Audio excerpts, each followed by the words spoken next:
hormat pada orang tua, menyayangi binatang, rajin ke sekolah minggu, selalu giat belajar, tidak membedakan orang, semua dijadikan sahabat, dipercaya oleh guru-guru di sekolah. Kiki dan Didi, sahabat yang baik, gembira menolong siapapun, membela yang lemah, menegur yang salah. Kiki dan Didi, sahabat yang asyik.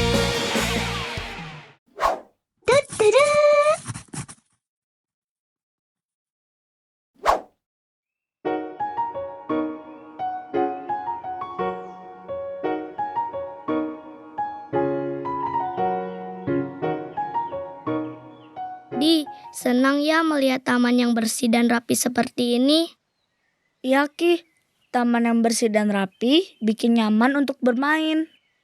Kegiatan bersih-bersih yang diadakan warga kompleks kita hari ini asik banget ya, Di.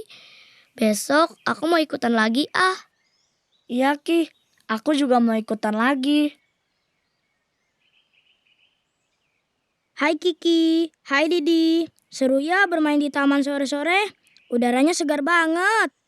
Iya, apalagi kalau sambil makan es krim. Ngomong-ngomong, Kiki, Didi, kenapa di dekat kalian ada sapu dan alat kebersihan? Memangnya kalian habis kerja bakti bareng orang-orang itu? Iya, Karel. Aku dan Didi baru saja selesai bersih-bersih taman dan sekitarnya. Tuh, Mama dan Papaku juga ada di sana, masih berkumpul dengan warga yang lain. Tito juga ikut. Sayang banget kalian gak ikutan tadi. Seru banget. Banyak anak-anak yang ikut bersih-bersih juga loh. Hah? Kerja bakti? Buat apa? Capek, keringetan, buang waktu. Aku sih mending main game di rumah atau jalan-jalan ke mall. Itu lebih asik. Iya juga ya. Kamarku sendiri aja, bukan aku yang bersihin. Betul kan? Ngapain capek-capek bersih-bersih untuk orang lain? Hidup itu jangan dibuat repot. Kerja bakti itu bukan buang waktu, Anita, Karel. Membantu orang lain itu artinya kita mau peduli dan berbagi dengan orang lain. Tapi di keluargaku gak ada kebiasaan kayak gitu. Semuanya sibuk sendiri. Gak ada yang mikirin orang lain, apalagi orang lain yang bukan keluarga. Sama, keluargaku juga bilang, hidup itu buat dinikmati, nggak usah mikirin orang lain. Susah juga ya kalau begitu.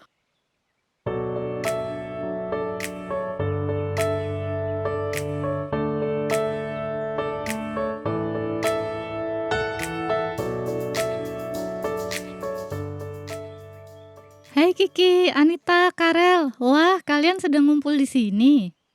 Iya Kak, Didi, kerja bakti sudah selesai. Kamu masih mau main di taman atau langsung pulang? Didi mau main sebentar Kak. Setelah itu baru pulang. Oke, kalau begitu, Di. Tadi, Kak Santi ikut kerja bakti juga. Iya, Karel. Kakak nggak males ikut kerja bakti? Enggak lah, malah kakak senang. Kalian pasti sering ikut kerja bakti juga kan? Misalnya bersih-bersih lingkungan, mengumpulkan sumbangan untuk korban bencana atau yang lain. Belum pernah, Kak. Aku juga belum pernah Kak, kecuali kalau piket kebersihan di sekolah. Apa kalian malu karena masih kecil? Kalau kalian malu, kalian bisa ikut kerja bakti bersama mama dan papa kalian. Mama dan papaku juga nggak pernah ikut kerja bakti, Kak. Kalau begitu, kamu bisa mulai dari dirimu, Karel. Kamu bisa melakukan hal-hal yang baik, meskipun di lingkungan keluargamu belum ada kebiasaan seperti itu. Sebenarnya aku juga pengen ikutan kegiatan seperti ini Kak. Tapi nggak ada yang ngajakin. Kalau aku ikutan kerja bakti, bisa-bisa aku diejekin sama saudara-saudaraku. Kita harus memperhatikan kebiasaan di lingkungan kita termasuk keluarga. Ada kebiasaan yang baik, mungkin ada juga yang kurang baik. Kalau ada kebiasaan yang nggak baik, nggak harus kita ikuti.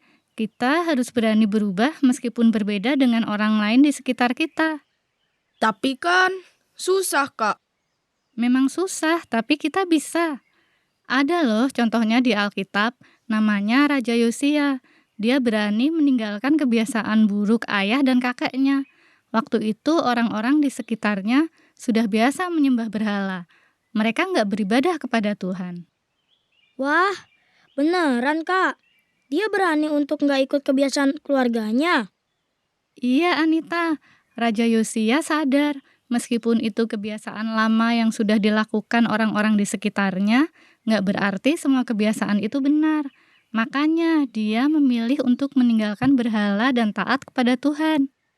Tapi orang-orang pasti marah atau mengejek dia. Awalnya begitu Karel, tapi Yosia percaya apa yang dia lakukan itu baik. Jadi dia nggak peduli sama ejekan orang lain. Jadi, kalau ada kebiasaan yang tidak baik, kita harus berani berubah juga ya Kak? Iya Anita, Tuhan senang kalau kita melakukan hal-hal yang baik.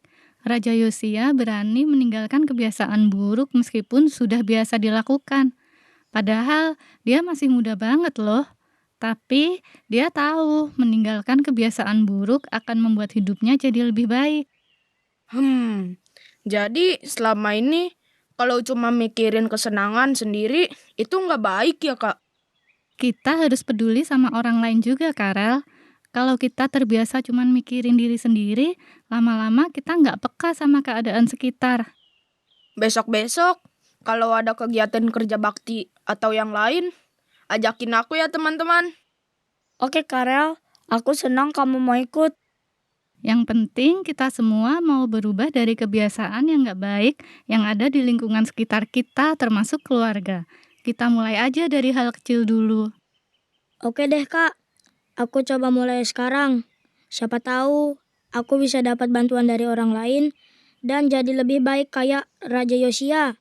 Kamu keren, Anita.